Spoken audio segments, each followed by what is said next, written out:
ಪ್ರಥಮ ಸ್ಕಾಲರ್ಶಿಪ್ 2024 ಪದವಿ ಓದುತ್ತಿರುವ ವಿದ್ಯಾರ್ಥಿಗಳಿಗೆ 20,000 ವಿದ್ಯಾರ್ಥಿ ವೇತನ ಅರ್ಜಿ ಆಹ್ವಾನ. ಈ ಯೋಜನೆಯ ಅಡಿಯಲ್ಲಿ ದ್ವಿತೀಯ ಪಿಯುಸಿ ಶೇ 80ಕ್ಕಿಂತ ಹೆಚ್ಚಿನ ಅಂಕ ಪಡೆದಿರುವ ಮತ್ತು 3 ವರ್ಷಗಳ ಪದವಿ ವ್ಯಾಸಂಗ ಮಾಡಲಿಚ್ಛಿಸುವ ವಿದ್ಯಾರ್ಥಿಗಳಿಂದ ಕೇಂದ್ರದ ಉನ್ನತ ಶಿಕ್ಷಣ ಇಲಾಖೆಯು ವಿದ್ಯಾರ್ಥಿ ವೇತನಕ್ಕೆ ಅರ್ಜಿ ಆಹ್ವಾನಿಸಲಾಗಿದೆ.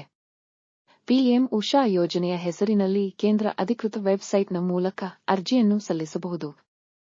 ಪ್ರೆಸ್ ಬ್ಯಾಚ್ ಮತ್ತು ನವೀಕೃತ ಬ್ಯಾಚ್ನ ಅರ್ಜಿಗಳನ್ನು ಅಕ್ಟೋಬರ್ 31 ರೊಳಗೆ ಸಲ್ಲಿಸಬಹುದಾಗಿದೆ. ಆಯ್ಕೆಯಾದ ವಿದ್ಯಾರ್ಥಿಗಳಿಗೆ ಮೊದಲ 3 ವರ್ಷ ತಲಾ 12,000 ರು ಮತ್ತು ಕೊನೆಯ 2 ವರ್ಷ ತಲಾ 20,000 ರು ನೀಡಲಾಗುತ್ತದೆ. ಅರ್ಜಿ ಸಲ್ಲಿಸಲು ಇರಬೇಕಾದ ವಿದ್ಯಾರ್ಹತೆ. ಅರ್ಜಿ ಸಲ್ಲಿಸಲು ಬಯಸುವ ಅಭ್ಯರ್ಥಿಗಳು ದ್ವಿತೀಯ ಪಿಯುಸಿ ಪರೀಕ್ಷೆಯಲ್ಲಿ 80%ಗಿಂತ ಅಧಿಕ ಅಂಕಗಳಲ್ಲಿ ಪಾಸ್ ಮಾಡಿರಬೇಕು. ಅರ್ಜಿ ಸಲ್ಲಿಸಲು ಅರ್ಹತೆಗಳು: ಭಾರತದ ನಿವಾಸಿಯಾಗಿರಬೇಕು. ಕುಟುಂಬದ ವಾರ್ಷಿಕ ಆದಾಯವು 2 ಲಕ್ಷ ರೂಪಾಯಿ ಇರಬೇಕು. ಕುಟುಂಬದ ಯಾವುದೇ ಸದಸ್ಯ ಸರ್ಕಾರಿ ಉದ್ಯೋಗದಲ್ಲಿ ಇರಬಾರದು. ಕಡ್ಡಾಯವಾಗಿ ವಿಶ್ವವಿದ್ಯಾಲಯಗಳಲ್ಲಿ ಪದವಿ ತರಗತಿಗಳಿಗೆ ಪ್ರವೇಶ ಪಡೆದಿರಬೇಕು.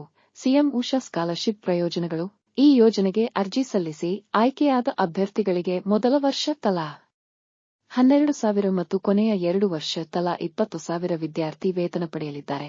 ಅರ್ಜಿ ಸಲ್ಲಿಸಲು ಅಗತ್ಯ ದಾಖಲೆಗಳು: ಆಧಾರ್ ಕಾರ್ಡ್, ಜಾತಿ ಮತ್ತು ಆದಾಯ ಪ್ರಮಾಣ ಪತ್ರ, ದ್ವಿತೀಯ ಪಿಯುಸಿ ಅಂಕಪಟ್ಟಿ, ಎಸ್ಎಸ್ಎಲ್ಸಿ ಅಂಕಪಟ್ಟಿ, ಪದವಿ ವ್ಯಾಸಂಗಕ್ಕೆ ಸೇರಿದ ದಾಖಲೆ, ಬ್ಯಾಂಕ್ ಡೀಟೇಲ್ಸ್, ಇಮೇಲ್ ಐಡಿ ಮತ್ತು ಫೋನ್ ನಂಬರ್. ಇಂತಹ ಇನ್ನೂ ಹೆಚ್ಚಿನ ಮಾಹಿತಿಗಾಗಿ ಸಬ್ಸ್ಕ್ರೈಬ್ ಮಾಡಿ ಎಜೆ ಡಿಜಿಜೋನ್ ಚಾನೆಲ್. ಧನ್ಯವಾದಗಳು.